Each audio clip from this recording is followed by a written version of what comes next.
ओम श्री गणेशाय नमः। श्री आशुतोषाय नमः। मेरे सभी भगवत प्रेमियों को मेरी राधे राधे। आज हम श्रीमद् भागवत महापुराण सप्ताह कथा एक सदग्रंथ का एकादश स्कंध का वर्णन करने जा रहे हैं। इस स्कंध में पुराण के नवम लक्षण मुक्ति का वर्णन किया गया है। एकादश स्कंध का यह पहला अध्याय है, यदुवंश को ऋषियों का श्राप। श्री सुखदेव जी कहते हैं, परीक्षित, भगवान श्री कृष्ण ने बलराम जी तथा अन्य यदुवंशियों के साथ मिलकर बहुत से दैत्यों का संहार किया तथा कौरव और पांडवों में शीघ्र मारकाट मचाने वाला अत्यंत प्रबल कलह उत्पन्न करके पृथ्वी का भार उतार दिया। श्री कृष्ण ने विचार किया कि वस्तुतः अभी पृथ्वी का भार दूर नहीं हुआ है, क्योंकि अजय यदुवंश अभी पृथ्वी पर विद्यमान है। इनका संहार करके फिर मैं शांति से सब धाम जा सकूंगा। इस प्रकार विचार करते हुए भगवान द्वारकापुरी में यादवों का संहार करने के लिए काल रूप से निवास कर रहे थे। महाराज परीक्षित ने पूछा, भगवान श्री कृष्ण की संतानें सबकी सब ब्राह्मण भक्त थे, बड़े उदार थे, किंतु अपने कुल विदों की सेवा में वे सदा तत्पर रहते थे। वे मन में सदा ही श्री कृष्ण को धारण किए। फिर उन्होंने ब्राह्मणों के प्रति अपराध क्यों किया और ब्राह्मणों ने उन यदुवंशों को शाप क्यों दिया? उस शाप का क्या कारण था और उसका स्वरूप क्या था? संपूर्ण यदुवंशों के आत्मा स्वामी एकमात्र भगवान श्री कृष्ण ही थे। फिर उनमें विरोध कैसे हुआ? वास्तव में देखा जाए तो सब ऋषि और अद्वैत दर्शी थे। फिर उनमें फूट कैसे हुई है, सब कृपा करके मुझे बताइए। श्री सुखदेव जी ने कहा, परीक्षित, भगवान श्री कृष्ण ने शरीर धारण करके पृथ्वी में मंगलमय कल्याणकारी कर्मों का आचरण किया। वे पूर्ण काम भगवान द्वारका धाम में रहकर क्रीड़ा करते रहे। उन्होंने अपनी उदार कीर्ति की स्थापना की। अंत में श्री कृष्ण ने अपने कुल के उपसंहार की इच्छा की, क्योंकि पृथ्वी का भार उतारने में इतना ही कार्य शेष रह गया था। उस समय उनके विदा कर देने पर विश्वामित्र, असित, कण्व, दुर्वासा, भृगु, अंगिरा, कश्यप, वामदेव, अत्रि, वशिष्ठ और नारद आदि बड़े बड़े ऋषि द्वारका के पास पिंडारा क्षेत्र में रहने लगे। एक दिन यदुवंश के कुछ उदंड राजकुमार खेलते खेलते ऋषियों के पास जा पहुंचे। उन्होंने जामवती नंदन सांब को स्त्री वेश में सजाकर उन ऋषियों के पास ले जाकर बनावटी नम्रता से प्रणाम किया और कहने लगे, ब्राह्मणों, यह सुंदरी गर्भवती है। यह जानना चाहती है कि इसे पुत्र होगा या पुत्री। आप लोग सर्वज्ञ हैं, अतः बता दीजिए। स्वयं पूछने में यह संकेत कर रही है, इसके प्रसव का समय निकट आ गया है, अतः कृपा करके बता दीजिए कि यह क्या जानेगी। जब उन राजकुमारों ने ऋषियों को धोखा देना चाहा, तब वे भगवत प्रेरणा से क्रोधित हो कह उठे, मूर्खों, यह एक ऐसा मूसल पैदा करेगी जो तुम्हारे कुल का नाश करने वाला होगा। मुनियों के इस शाप से वे सब डर गए। उन्होंने तुरंत सांब का पेट खोलकर देखा तो सचमुच उसमें एक लोहे का मूसल निकला। अब वे पछताने लगे और उनका चेहरा फीका पड़ गया। उन्होंने यादवों की भरी सभा में राजा उग्रसेन के सामने मूसल ले जाकर रख दिया और सारी घटना कह सुनाई। उग्रसेन ने उस मूसल को चूरा चूरा कराकर लोहे के बचे हुए छोटे टुकड़े को समुद्र में फेंकवा दिया। इसके संबंध में उन्होंने श्री कृष्ण से कोई सलाह न ली। ऐसी ही उनकी प्रेरणा थी। लोहे के टुकड़े को मछली निगल गई और चूरा तरंगों के साथ बह बहकर समुद्र के किनारे आ गया। वह थोड़े दिनों में एरक अर्थात बिना गांठ की घास के रूप में उगाई। मच्छुओं ने उस मछली को भी पकड़ लिया जिसके पेट में लोहे का टुकड़ा था। उसको जरा नामक व्याध ने अपने बाणों के नोक में लगा दिया। भगवान सब कुछ जानते थे, किंतु उन्होंने ब्राह्मणों के शाप का अनुमोदन ही किया। इस तरह एकादश स्कंद का प्रथम अध्याय समाप्त हुआ।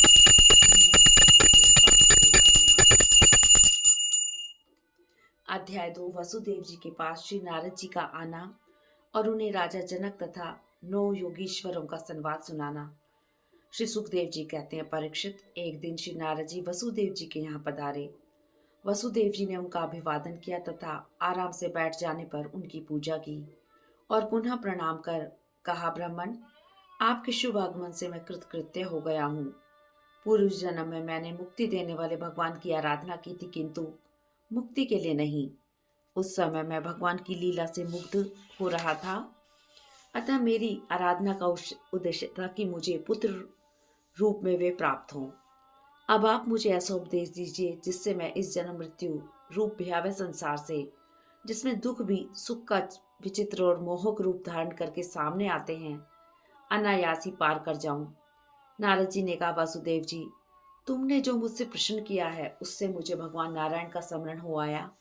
इस भागवत धर्म के संबंध में ऋषि लोग एक इतिहास कहा करते हैं। वह है ऋषम के पुत्र नौ युगीश्वरों और महात्मा विदेही का शुभ संवाद। एक बार इस अजनाब वर्ष अर्थात भारतवर्ष में विदेही राज निमि बड़े बड़े ऋषियों के द्वारा एक महान यज्ञ करा रहे थे। पूर्वोक्त नौ योगीश्वर स्वच्छंद विचरण करते हुए उनके यज्ञ में जा पहुंचे। उनके नाम थे कवि, हरि, अंतरिक्ष, प्रबुद्ध, पिपलायन, आविर्होत्र, दुर्मिल, चमस और करभाजन। उन्हें देखकर राजा निमि, आहवनीय आदि मूर्तिमान अग्नि और ऋत्विज आदि ब्राह्मण सबके सब उनके स्वागत में खड़े हो गए। विदेह राज निमि ने उन्हें यथा योग्य आसनों पर बिठाया और प्रेम से पूजा की। राजा निमि ने विनय से झुककर उनसे प्रश्न किया, भगवान, परम कल्याण का स्वरूप क्या है और उसका साधन क्या है? कृपया करके भागवत धर्मों का उपदेश कीजिए, क्योंकि उनसे एक रस भगवान श्री कृष्ण प्रसन्न होते हैं। पहले योगीश्वर कवि जी ने कहा, भगवान की उपासना ही परम कल्याण और आत्यंतिक क्षेम है और सर्वथा भय शून्य है। भगवान ने अपनी प्राप्ति के लिए जो उपाय बताए हैं उन्हें ही भागवत धर्म समझो। इन भागवत धर्मों का अवलंबन करके मनुष्य सभी विघ्नों से पीड़ित नहीं होता। वह शरीर, वाणी, मन, इंद्रिय, बुद्धि, अहंकार, अनेक जन्मों की आदतों से स्वभावश जो करे वह सब परम पुरुष भगवान नारायण के लिए ही है। इस भाव से उन्हें समर्पण कर दें। सांसारिक कर्मों के संबंध में संकल्प विकल्प करने वाले मन को रोक दें। ऐसा करते ही उसे परमात्मा की प्राप्ति हो जाएगी। यह आकाश, वायु, अग्नि, जल, पृथ्वी, ग्रह, नक्षत्र, प्राणी, दिशाएं, वृक्ष, वनस्पति, नदी, समुद्र सबके सब भगवान के शरीर हैं। ऐसा समझकर वह सबको प्रणाम करता है। उसे भगवान के प्रति प्रेममयी भक्ति, संसार के प्रति वैराग्य और संसार भगवान के स्वरूप की सपूर्ति, ये सब प्राप्त होते हैं। यह भागवत हो जाता है, परम शांति को प्राप्त होता है। राजा निमि ने पूछा, योगीश्वर, अब कृपा करके भगवत भक्त का लक्षण बताइए। उसके धर्म, स्वभाव, व्यवहार और बोलचाल कैसी होती है? किन लक्षणों से यह भगवान का प्यारा होता है? दूसरे योगीश्वर श्री हरि जी बोले, राजन, जो कहीं भी न्यून अधिकता न देखकर सर्वत्र परिपूर्ण भगवत सत्ता को ही देखता है, वह उत्तम भागवत होता है। जो भगवान से प्रेम, उनके भक्तों से मित्रता, दुखी अज्ञानियों पर कृपा और भगवान से द्वेष करने वाले की उपेक्षा करता है, वह मध्यम कोटि का भागवत होता है। जो भगवान की अर्चा, विग्रह, मूर्ति आदि की पूजा करता है किंतु भगवत भक्तों या अन्य की सेवा नहीं करता, वह साधारण श्रेणी का भागवत होता है। जो आंख, कान आदि इंद्रियों से रूप, शब्द आदि विषयों को ग्रहण करता है किंतु अपनी इच्छा के प्रतिकूल विषयों के मिलने पर हर्षित नहीं होता, वह सब कुछ भगवान की माया समझता है, वह उत्तम भागवत है। विवशता से भी नाम उच्चारण करने पर संपूर्ण पाप को नाश कर देने वाले भगवान, जिसके हृदय को क्षणभर के लिए भी नहीं छोड़ते हैं, वास्तव में वही पुरुष भगवान के भक्तों में प्रधान है। इस तरह एकादश स्कंद का द्वितीय अध्याय समाप्त हुआ। ओम नमो भगवते वासुदेवाय नमः। अध्याय 3, माया से पार होने के उपाय तथा ब्रह्मा और कर्म योग का निरूपण। राजा निमि ने पूछा, भगवान, आपकी माया बड़े बड़े मायावियों को भी मोहित कर देती है, उसे कोई पहचान नहीं पाता, और आप कहते हैं कि भक्त उसे देखा करता है। आप कृपा करके उस माया के स्वरूप को बतलाइए। तीसरे योगीश्वर अंतरिक्ष जी ने कहा, राजन, परमात्मा जिस शक्ति से संपूर्ण भूतों के कारण बनते हैं, उनके विषय भोग तथा मोक्ष की वृद्धि के लिए सब निर्मित पंचभूतों के द्वारा नाना प्रकार के देव, मनुष्य आदि शरीरों की सृष्टि करते हैं, उसी को माया कहते हैं। इस प्रकार प्राणी शरीरों में उन्होंने अंतर्यामी रूप में प्रवेश किया है और अपने को ही पहले एक मन के रूप में और इसके बाद 5 ज्ञान इंद्रिय और 5 कर्म इंद्रिय, इन 10 रूपों में विभक्त कर दिया तथा उन्हीं के द्वारा विषयों का भोग कराने लगे। वह देह अभिमानी जीव अंतर्यामी के द्वारा प्रकाशित इंद्रियों के द्वारा विषयों को भोग करता है और इस पंचभूतों द्वारा निर्मित शरीर को आत्मा अपना स्वरूप मानकर उसी में आसक्त हो जाता है। यही भगवान की माया है।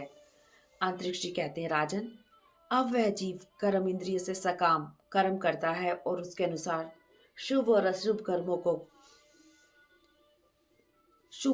कर्मों का फल सुख और दुख भोग करने लगता है। देह धारण कर इस संसार में भटकने लगता है। यह भगवान की माया है। इस प्रकार यह देह अभिमानी जीव ऐसी अनेक अमंगलमय कर्म गतियों को, उनके फलों को प्राप्त करता है और महाभूतों के परले पर्यंत विवश होकर जन्म मृत्यु के चक्कर को प्राप्त होता है। यह भगवान की माया है। यह सृष्टि स्थिति और संहार करने वाली त्रिगुणमयी माया है। राजा नीमि से पूछा, महर्षि जी, मन के अधीन रहने वाले पुरुषों को इस माया को पार करना बड़ा कठिन है। जो शरीर आदि में आत्मा बुद्धि रखते हैं, जिनकी समझ मोटी होती है, वे भी अनायासी इसे कैसे पार कर सकते हैं। अब चौथे योगीश्वर प्रबुद्ध जी बोले, राजन, स्त्री पुरुष संबंध आदि बंधनों में बंधे हुए संसारी मनुष्य सुख की प्राप्ति और दुख की निवृत्ति के लिए कर्म करते रहते हैं। जो पुरुष माया से पार जाना चाहता है, उसे यह विचार करना चाहिए कि उनके कर्मों का फल किस प्रकार विपरीत होता है। वे सुख के बदले दुख पाते हैं और दुख निवृत्ति के स्थान पर दुख बढ़ता ही है। अतः पहले शरीर, संतान आदि में मन की अनासक्ति सीखे, फिर भगवान के भक्तों से प्रेम करना सीखे। इसके बाद प्राणियों के प्रति दया, मैत्री और विनय की निष्कपट भाव से शिक्षा ग्रहण करें। शरीर और मन की पवित्रता, सहन शक्ति, मौन, स्वाध्याय, सरलता, ब्रह्मचार्य, अहिंसा तथा शीत उष्ण, सुख दुख आदि द्वंद्वों में हर्ष विषाद से रहित होना सीखें। सर्वत्र चेतन रूप से आत्मा और नियंता रूप से ईश्वर को देखना। जो कुछ प्रारब्ध से मिल जाए उसी में संतोष करना सीखें। जो इस प्रकार भागवत धर्मों की शिक्षा ग्रहण करता है, उसे उनके द्वारा प्रेम भक्ति की प्राप्ति हो जाती है और वह भगवान नारायण के पारायण होकर उस माया को अनायास ही पार कर जाता है।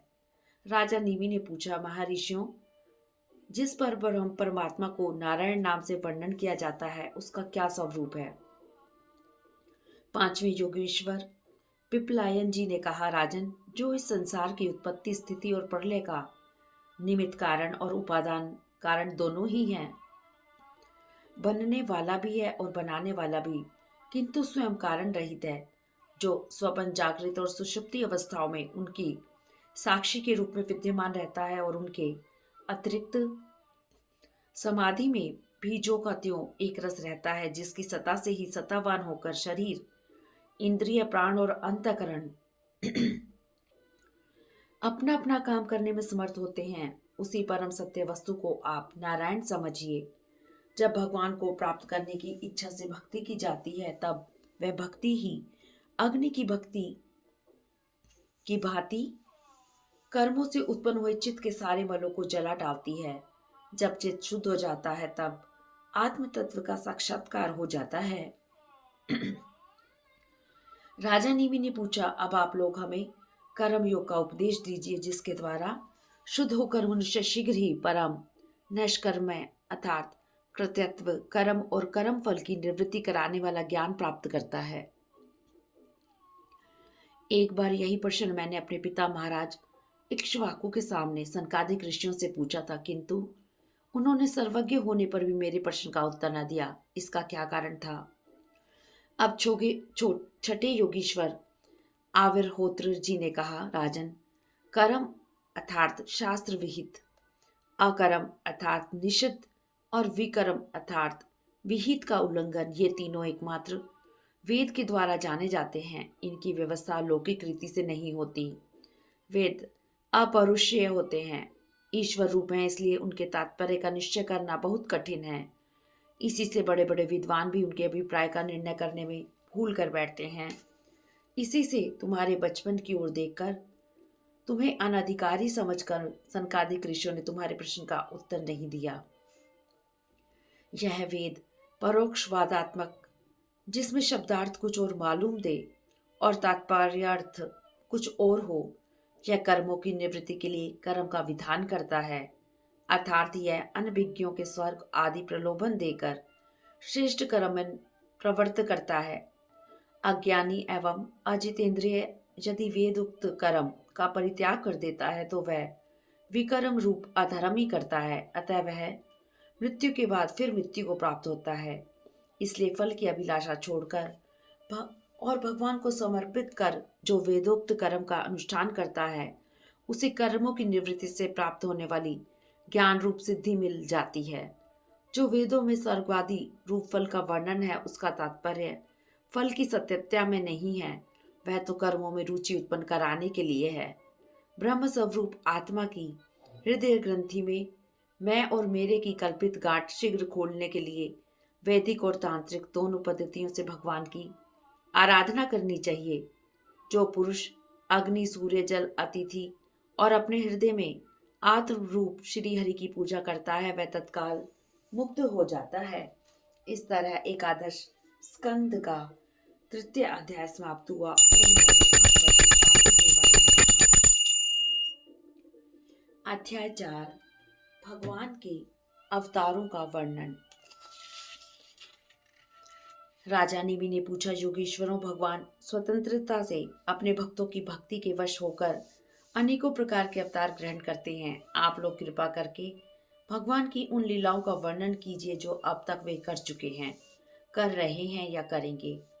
अब सातवें योगीश्वर द्रुमिल जी बोले, राजन, भगवान अनंत है, उनके गुण अनंत हैं।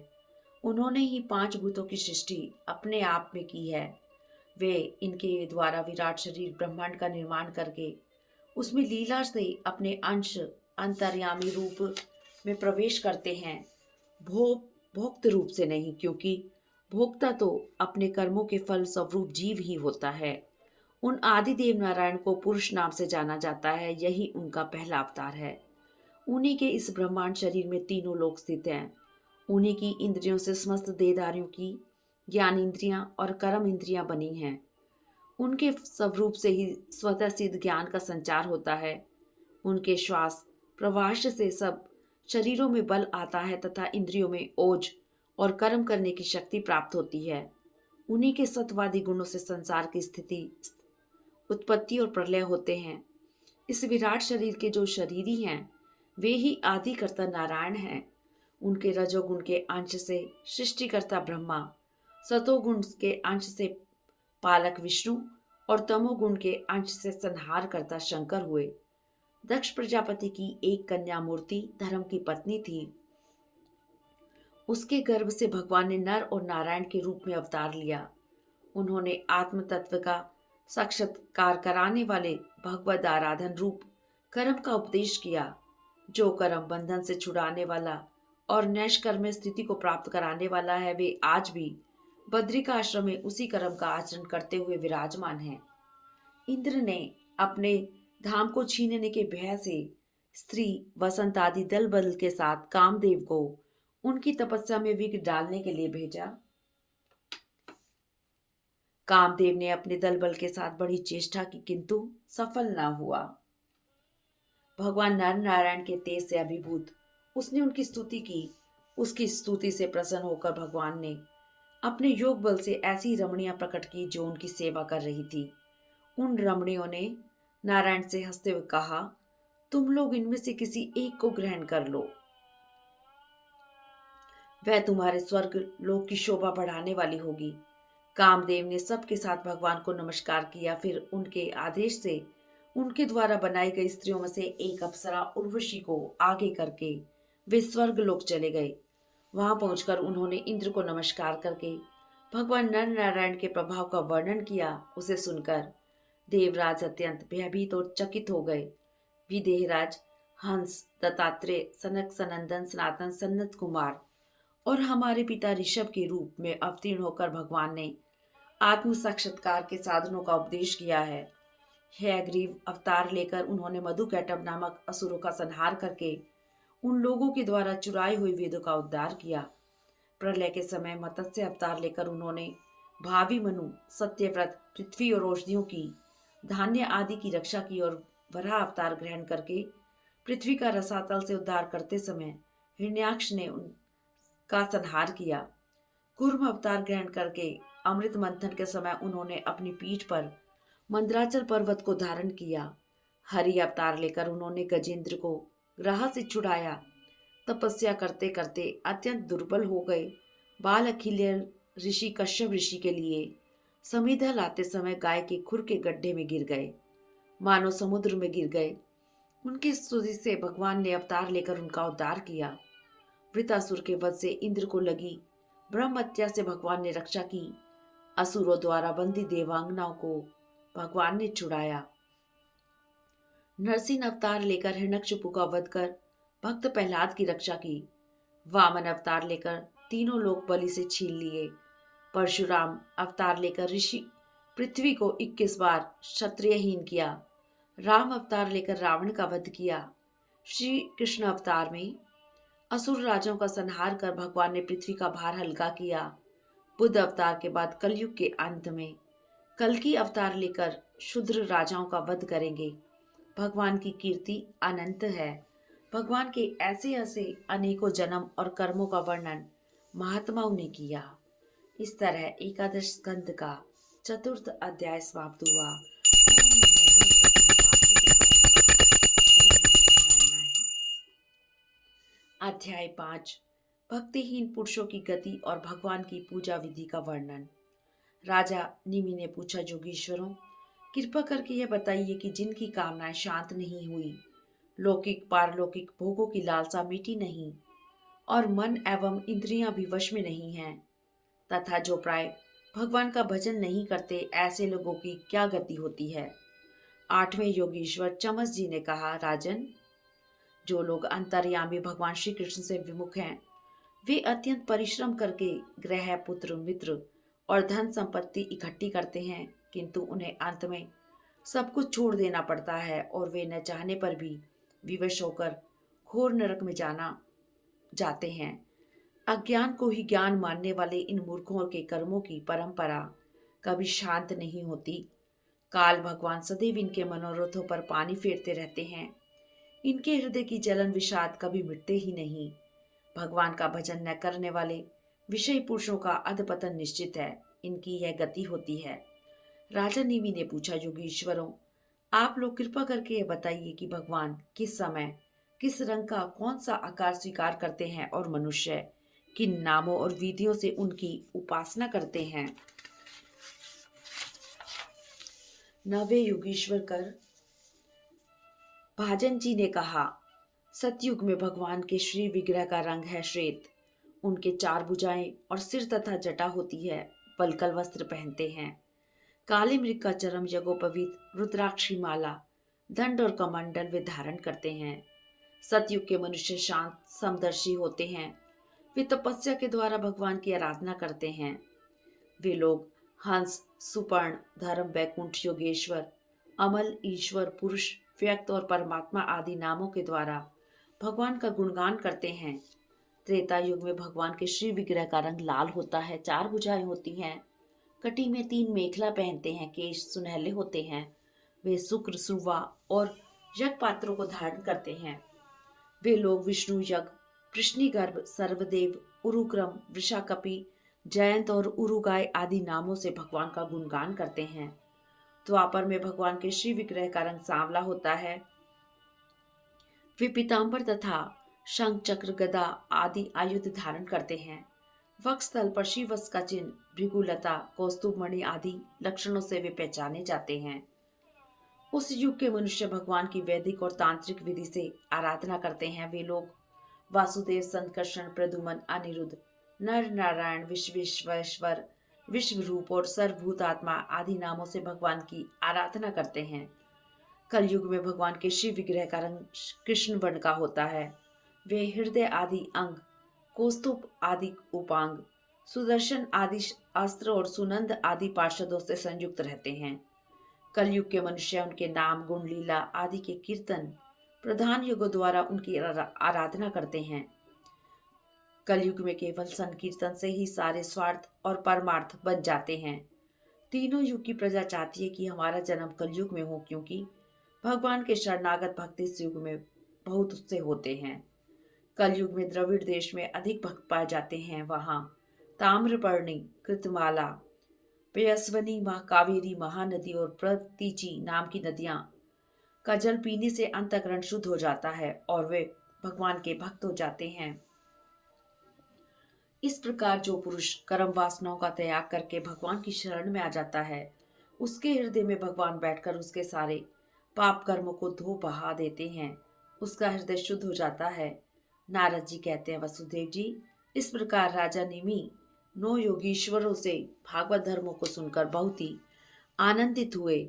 उन्होंने ऋत्विज और आचार्यों के साथ ऋषभ नंदन नव योगीश्वरों की पूजा की। इसके बाद वे सिद्ध सबके सामने ही अंतर ध्यान हो गए। निमि ने उनसे सुने हुए भागवत धर्मों का आचरण किया और परम गति प्राप्त की।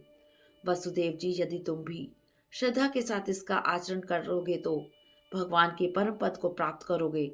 तुम भी श्री कृष्ण को केवल अपना पुत्र ही मत समझो, वे सर्वात्मा हैं। उन्होंने लीला के लिए मनुष्य रूप प्रकट करके अपना ऐश्वर्य छिपा रखा है। श्री सुखदेव जी कहते हैं, परीक्षित, नारद जी यह सब सुनकर महाभाग्यवान वसुदेव जी एवं महाभाग्यवती देव जी को बड़ा विस्मय हुआ। उनमें से जो कुछ माया मोह अवशेष था उसे उन्होंने तत्काल छोड़ दिया। जो इस परम पवित्र कथा का श्रवण करता है वह अपना सारा शोक मोह दूर करके ब्रह्म पद को प्राप्त होता है। इस तरह एकादश स्कंद का 5वां अध्याय समाप्त हुआ। ओम नमो भगवते वासुदेवाय नमः। अध्याय 6।